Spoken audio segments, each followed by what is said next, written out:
فاسألوا أهل الذكر إن كنتم لا تعلمون. فأي آية يذكرها الله سبحانه وتعالى ويأمر فيها الناس، فعلى الناس أن ينتبهوا ويحرصوا عليها جيدا.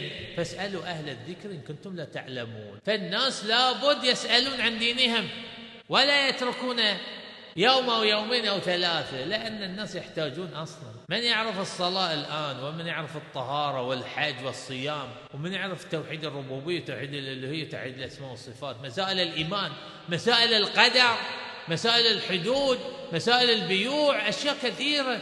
ما يصير أن العبد ما يحتاج إلى السؤال عن هذه الأمور. يحتاجون، كل الناس يحتاجون 24 ساعة يسألون. الآن ترى الناس يريدون الشراء والبيع في الطعام، في الشراب، هذا 24 ساعة الناس يأكلون ويشربون.